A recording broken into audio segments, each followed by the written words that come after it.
Setelah keluar dari toilet, Norin kembali duduk di kursi depan ruang inap.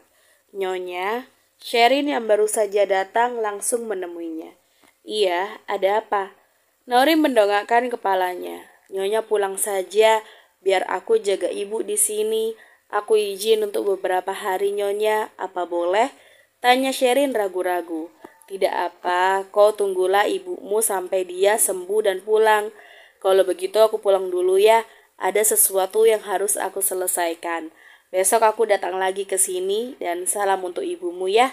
Norin beranjak dari duduknya. Iya Nyonya, hati-hati di jalan. Saya akan sampaikan salam Nyonya pada ibu saya. Baiklah, aku pergi. Norin berlalu meninggalkan Sherin yang masih berdiri mematung melihatnya.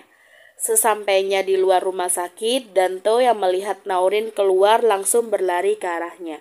Apa Nyonya akan pulang sekarang? Tawar Danto. Tidak, antarkan aku ke kantor suamiku saja. Aku ingin melihatnya. Baik, mari Nyonya.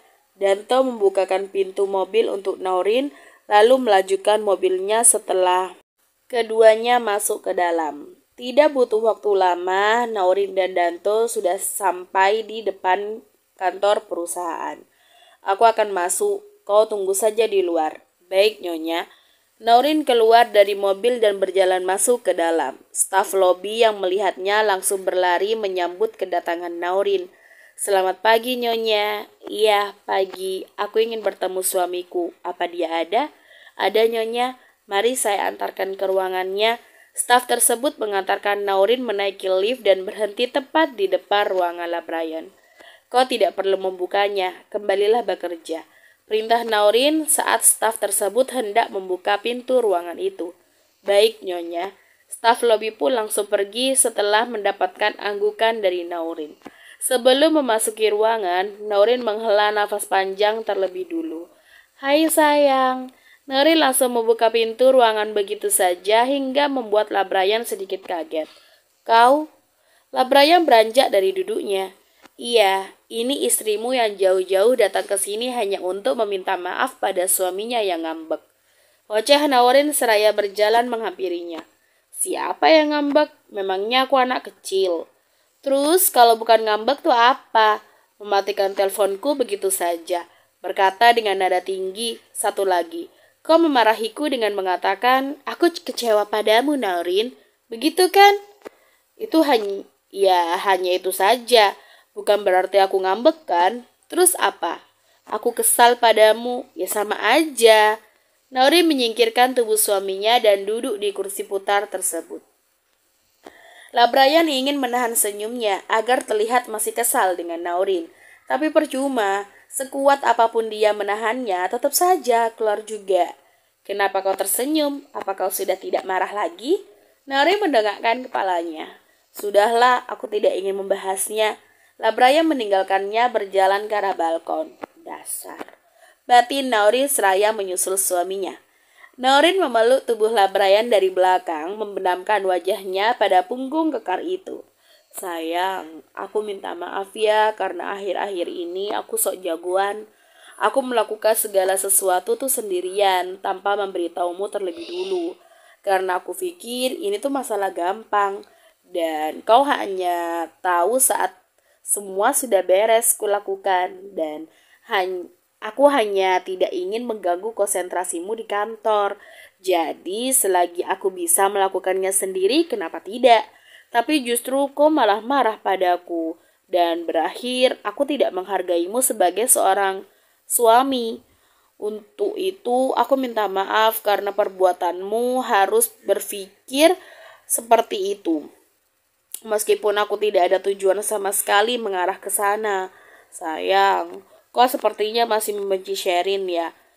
Kenapa aku begitu kasihan padanya? Karena ketika aku melihat Sherin, aku ingat padamu. Dia bekerja banting tulang untuk menghidupi kedua orang tuanya. Sementara suamiku bergelimang harta, tapi ayah dan ibunya sudah tidak ada. Aku bisa saja membunuh Sherin waktu itu. Tapi kau pernah membayangkan tidak? Kalau seandainya Sherin terbunuh, bagaimana nasib kedua orang tuanya? Aku sangat lemah dengan urusan ini sayang. karena aku merasakan kesedihan yang sangat dalam saat melihatmu. Jelas Naurin panjang lebar. Labrayan melepaskan kedua tangan Naurin yang melingkar di pinggangnya perlahan, lalu berbalik dan menatapnya. Jadi itu alasan kau peduli dengan wanita itu? Baiklah, aku mengerti sekarang. Aku juga tidak bermaksud marah padamu. Kau kan tahu sendiri kalau nada bicaraku seperti itu. Lagian sudahlah, jangan dibahas lagi. Akan tambah memperkeruh suasana, lupakan aja. Jawabnya seraya memeluk Naurin. Tapi aku tidak suka kau seperti tadi. Aku takut. Maafkan aku sayang. Mereka berdua pun tersenyum. Jam terus berjalan, hingga tibalah siang hari. Naurin dan Labrayan sedang menikmati makan siang yang dipesannya di dalam ruangan kantor. Kenapa kita tidak makan di kantin aja sayang? Tanya Naurin. Makanan di kantin khusus untuk karyawan. Aku selalu pesan dan bahkan makan keluar. Memangnya kenapa kalau kau juga makan? Gengsi ya? Atau makanannya tidak enak? Bukan seperti itu. Hanya saja aku tidak ada waktu untuk ke sana. Hampir setiap hari aku dibelikan oleh Richard. Makan di luar aja kalau bertemu dengan klien. Oh gitu. Tiba-tiba ponsel Naurin berdering mendapatkan satu panggilan dari Richard. Halo, bagaimana? Tanya Naurin memulai pembicaraan. Sudah saya temukan seseorang yang melakukan penusukan itu nyonya. Saya bawa ke rumah base camp di ruang penyiksaan. Bahkan saya mendapatkannya sebelum polisi berhasil menemukan pria ini. Ujar Richard. Pria? Dia seorang pria? Iya nyonya, seorang berandalan yang bukan lain adalah kekasih pelayan baru itu. Hah? Benarkah? Benar nyonya. Baiklah, nanti setelah makan siang aku ke sana bersama suamiku. Kau tunggu saja dan jangan lakukan apapun, perintah Naurin. Baik nyonya. Mereka berdua pun mengakhiri sambungan teleponnya masing-masing. Ada apa sayang? Apa sudah ketemu? Tanyalah Brian seraya melihat raut wajah istrinya yang berubah panik. Orangnya sudah ditemukan dan sekarang sudah dibawa ke ruang penyiksaan di rumah base camp. Kita nanti ke sana ya. Aku ingin lihat orang yang melakukan itu. Ya, meskipun aku sudah pernah melihatnya. Memangnya siapa dia? Dia adalah kekasihnya Sherin yang berandalan itu. Pokoknya nanti aku jelasin kalau kau lihat langsung orangnya. Mungkin dia kesel karena pelayan itu jarang menemuinya. Lagian tidak akan aku biarkan mereka bertemu. Yang ada nanti Sherin dibunuh olehnya. Dia kan gila. Ya sudah, jangan emosi dong. Makan dulu dihabisin. Nanti kita langsung ke sana, oke? Baiklah. Mereka berdua pun melanjutkan makan siangnya. Tepat pukul 4 sore, mereka pulang bersama dengan para karyawan lainnya. Sayang, nanti mampir beli es kelapa ya. Aku ingin sekali meminumnya, ujar Naurin. Siap nyonya. Labrayan pun menginjak pedal gas dan berlalu dari halaman kantor. Tidak lama mereka pun melihat pedagang es kelapa di pinggir jalan dan berhenti untuk membelinya. Setelahnya melanjutkan perjalanan kembali ke rumah base camp. Kau mau? Naurin menyodorkan es kelapa ke arah mulut suaminya dan langsung meminumnya. Enak kan? Tanya Naurin. Iya, seger. Kau hanya membeli 2 sayang. Yang lain bagaimana? Biar nanti pesankan yang lain aja. Tidak mungkin kan aku memborongnya. Misalnya pun iya, kelapa itu kan tidak mungkin cukup untuk sekitar 500 orang di sana. Iya juga sih. Kau ini bagaimana sih? Tidak tahu menahu soal rumah base camp. Mentang-mentang ada Mario di sana. Itulah gunanya kita menyuruh orang. Percuma dong kalau kita ikut pusing memikirkannya. Tapi setidaknya tahulah sedikit perkembangannya. Tahu sayang, kan kadang Mario juga melaporkannya. Laporan tidak akan pernah sama dengan datang secara langsung. Ya sudahlah, aku yang salah. Labrayan menghela nafas. Karena setiap berdebat dengan istrinya, dia tidak akan pernah menang. Kini, mereka sudah sampai di rumah base camp. Sudah terlihat di sana Richard dan Mario yang menyambutnya di teras bersama para pengawal yang lainnya. Naurin turun dari mobil terlebih dulu diikuti oleh Labrayan di belakangnya. Mari saya antarkan ke ruangannya, Tuan. Nyonya. Richard menunjukkan ruang penyiksaan yang terletak di lantai 2. Prak! Dengan keras Naurin membuka pintu tersebut. Terlihat Jody yang kaget dan menoleh ke arahnya dengan tubuh yang sudah dirantai pada tembok di sana. Kau lagi rupanya. Apa yang kau inginkan dari Sherin sampai kau tega melukai orang tuanya? Hah? Teriak Naurin. Sudah sayang, jangan berteriak seperti itu. Perutmu akan sakit. Brian menyentuh pundak istrinya dan membawanya untuk duduk di kursi ruangan. Kenapa kau melakukan itu? Jawab, tegaslah Brian. Kenapa kau sangat ingin tahu urusanku dengannya? Memangnya kalian siapa? Jawab Jody dengan ketus, membuat semua orang di ruangan terpancing emosi. Lalu kau siapa? Apa kau suaminya? Jangankan suami, kau pun sudah tidak menjadi kekasihnya lagi. Kau sudah dibuang, apa kau tidak malu? Sambung Naurin. Diam kau jalang, teriak Jody. Dengan emosi, Brian menghampirinya. Pukulan demi pukulan keras mendarat di perutnya, membuat Jody harus mengeluarkan darah dari dalam mulutnya. Kau memanggil istriku dengan sebutan rendahan itu dari mulutmu yang kotor ini? Kau berani padaku ternyata. Satu pukulan mendarat tepat di wajahnya hingga darah pun terus mengalir dari bibirnya. Sudah, hentikan sayang. Percuma kau meladeni pria gila ini. Naurin menarik tangan suaminya menjauh dari sana. Akan kubunuh kau sampai aku mendengar mulut kotormu itu merendahkan istriku lagi.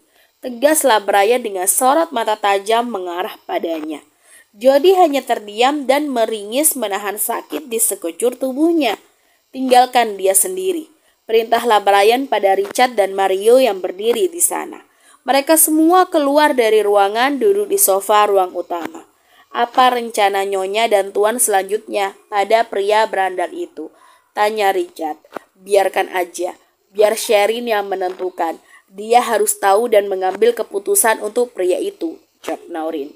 Baiklah Nyonya, kalau begitu saya permisi. Ayo Mario, ajak Richard beranjak dari duduknya dan berlalu. Diikuti oleh Mario di belakangnya. Brian mengelus punggung Naurin yang sedari tadi mengontrol nafasnya yang memburu. Kau jangan emosi seperti itu. Tenanglah, kasihan baby kita.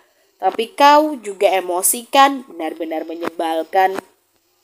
Aku emosi karena dia sudah lancang berbicara padamu. Di luar itu aku tidak peduli. Iya, aku tahu. Aku harus menghubungi Sherin terlebih dulu dan menyuruhnya untuk kesini. Naurin mengambil ponsel miliknya dan mulai menghubungi Sherin.